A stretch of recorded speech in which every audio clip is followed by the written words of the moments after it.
அழகே உன்னை காணாமல் அன்னம் தண்ணீர் தொடமாட்டேன்.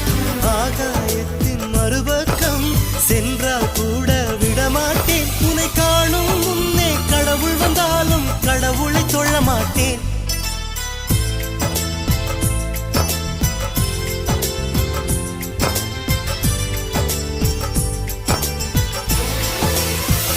எங்கோ ஓர் சாலை வளைவில் உன் பிம்பம் தொலைந்ததடி.